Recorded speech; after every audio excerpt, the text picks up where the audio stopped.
everyone, Neelam this side and most welcome at the channel The Rise of Hopes. So learners, with a new hope, I am here with you all today again with a new topic, that is one word substitution. Normally it came in the competitive exams और याद तो करना पड़ता है.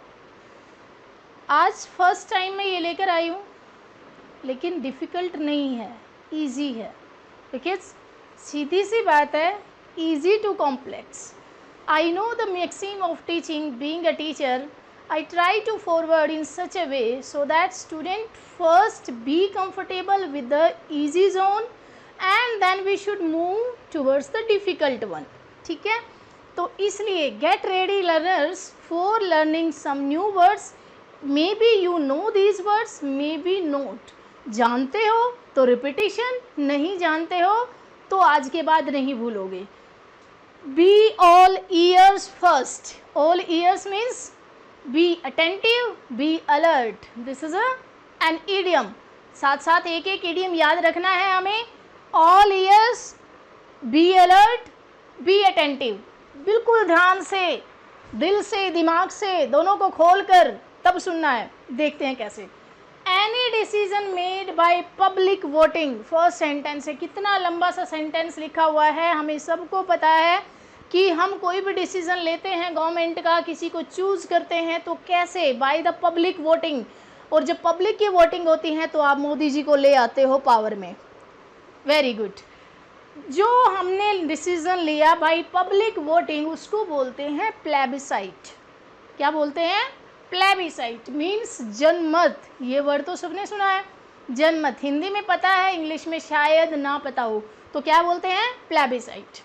State of being alone without companion. Sometime you heard, I'm so solitude today. I am in solitude. ये क्या है? मैं अकेला हूँ. Don't use those words which you normally use in your conversation. Try to use new words. New words करो, आपकी language develop होगी automatically. तो rather than using the word lonely, you can use this word solitude. It will give a new impact to the listener. हाँ भाई, इसको तो अच्छे से आता है. तो अकेला रहना उसको क्या बोलेंगे? solitude. अकेलापन. happening at the same time. हम बोलते हैं अक्सर at the same time this happened. उसके बजाय क्या बोलेंगे? we will speak simultaneous. simultaneous समकालीन. एक ही टाइम पर दो इवेंट का हो जाना.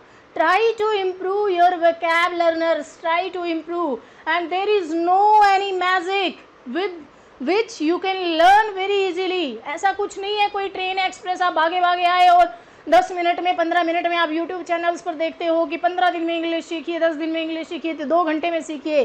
कुछ नहीं होने वाला. आपको प्रैक्टिस करनी है, हार्ड प्रैक्टिस करनी है, एफर्ट्स करने हैं. हाँ, अपनी जो डेली रूटीन की जो आपकी लाइफ है उसमें जो वर्ड्स आप बोलते हो उनके बजाय पुराने वर्ड्स को छोड़कर नए वर्ड्स को बोलना स्टार्ट करो. आपकी लैंग्वेज इजीली डेवलप हो जाएगी. आप rather than using at the same time you can use simultaneously. Clear. अगला है टू सेपरेट फ्रॉम अदर्स. दूसरों से अलग करना. दूसरों से अलग करना. सेग्रीगेट. Okay, segregate. सेपरेट की बजाय आप क्या कर दोगे?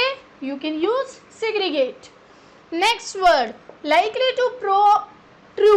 जो ट्रू हो सकता है, पॉसिबल भी बोल सकते हैं, लेकिन हम अगर बोले प्रोबेबल तो क्या हर्ज है? It's a new word. So try to use this word probable. ठीक है, जो सच हो सकता है, जिसमें कुछ चांसेस हैं, हम क्या बोलेंगे उसको? Probable. To make full again by supplying which used up. कुछ ख़त्म हो जाता है आपके घर में, कुछ ख़त्म हो जाता है, आपको वो डिब्बा फिर से भरना है. आपका घड़ा पानी ख़त्म हो जाता है, वो आपको फिर से भरना है. ठीक है, तो उसको क्या बोलते हैं? रीप्लेनिश. फिर से भरना.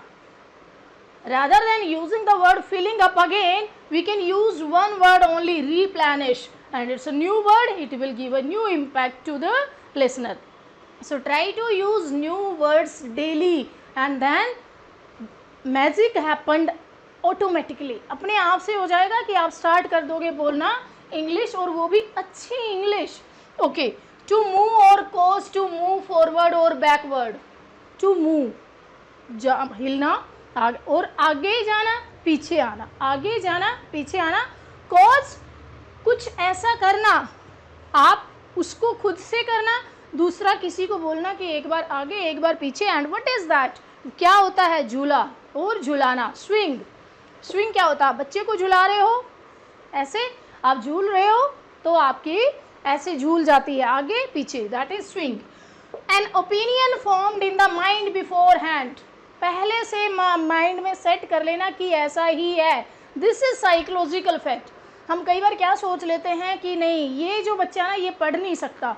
कौन कहता है भाई नहीं पढ़ सकता, बिल्कुल पढ़ सकता है। तो वो जो प्रेजुडिस है वो अक्सर मन में नहीं होनी चाहिए, पूर्व धारणा मन में सेट नहीं करना चाहिए कि ये मैं समझा दूं तो इनको समझ में नहीं आएगा। क्यों नहीं आएगा, बिल्कुल आएगा। तो वो प्रेजुडिस हमें मन में नहीं रखना है कि ये समझ में नहीं आएगा, बिल्कुल आएगा और 100% आएगा। ठीक है, तो हम चलेंगे easy to complex. So learners, we will meet again in the next video with some new words for improving your vocabulary. It's my guarantee that your English will be very good one day, and you will feel confident that. Till then, stay connected. Thank you for watching this channel, The Rise of Hopes. We will meet again with a new hope again. Okay, till then, give your thumbs up, share this video with the other friends. Thank you.